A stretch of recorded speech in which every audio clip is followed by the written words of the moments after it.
Gummy smiles എന്റെ DM-ല് എനിക്ക് ഏറ്റവും കൂടുതൽ വരുന്ന ക്വസ്റ്റൻ ആണ് ഗമ്മി സ്മൈൽസിനെ പറ്റിയിട്ട്. ഡോക്ടർ, എനിക്ക് ചിരിക്കാൻ കോൺഫിഡൻസ് ഇല്ല, ചിരിക്കുമ്പോൾ മോണ കാണുന്നു. Hello, I'm doctor Saranya Jai, orthodontist and aligner specialist. ചിരിക്കുമ്പം അമിതമായി മോണ കാണുന്ന അവസ്ഥയാണ് നമ്മൾ ഗമ്മി സ്മൈൽസ് എന്ന് പറയുന്നത്. പല കാരണങ്ങൾ കൊണ്ട് നമുക്ക് ഗമ്മി സ്മൈൽസ് വരാം. എല്ലുകളുടെ പ്രശ്നം കാരണമാണ് നമുക്ക് ഗമ്മി സ്മൈൽ ഉണ്ടാവുന്നതെങ്കിൽ ഒന്നെങ്കിൽ നമുക്ക് സർജിക്കൽ ഓപ്ഷനിൽ കറക്റ്റ് ചെയ്യാം, അല്ലെങ്കിൽ ക്ലിപ്പ് ഇടുകയും അതിന്റെ കൂട്ടത്തിൽ ടാഡ്സ് അല്ലെങ്കിൽ മിനി ഇംപ്ലാന്റ്സിന്റെ ഹെൽപ്പിൽ നമുക്കത് ശരിയാക്കാൻ പറ്റും.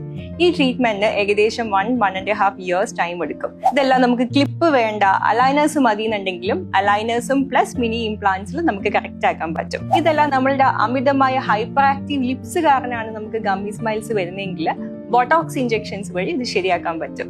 ഏകദേശം 15 to 20 മിനിറ്റ്സ് ആണ് നമുക്ക് ട്രീറ്റ്മെന്റ് ടൈം. ഇതിന്റെ ഒരു എഫക്ട് ഏകദേശം 7 months വരെ നിൽക്കും. പല്ലിലേക്ക് അമിതമായി മോണ വളർന്നിട്ടാണ് നമുക്ക് ഗമ്മി സ്മൈൽസ് വരുന്നതെങ്കിൽ നമുക്ക് ലേസർ കറക്ഷൻസിൽ ഇത് ശരിയാക്കാൻ പറ്റും.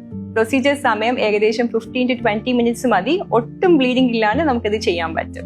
അതല്ല, നമുക്ക് ഡീപ്പായി ടിഷ്യൂസിലാണ് ഗമ്മി സ്മൈൽസ് വരുന്നതെങ്കിൽ പറഞ്ഞ പോലെ തന്നെ കമ്പി ഇട്ടിട്ടോ അല്ലെങ്കിൽ അലൈനേഴ്സ് വെച്ചിട്ടോ ടാഡ്സിന്റെ ഹെൽപ്പിൽ നമുക്കിത് കംപ്ലീറ്റ് ചെയ്യാൻ പറ്റും. സോ ഈ പറഞ്ഞതിൽ ഏതെങ്കിലും രീതിയിലെ ഗമ്മി സ്മൈൽസ് നിങ്ങൾക്ക് ഉണ്ടെന്ന് തോന്നുകയാണെങ്കിൽ നിങ്ങളുടെ ഓർത്തഡോണ്ടിസ്റ്റിനെ മീറ്റ് ചെയ്യുക, പ്രശ്നം ഡിസ്കസ് ചെയ്യുക, എത്രയും വേഗം ആപ്റ്റ് ആയിട്ടുള്ള ട്രീറ്റ്മെന്റ് സ്റ്റാർട്ട് ചെയ്യുക.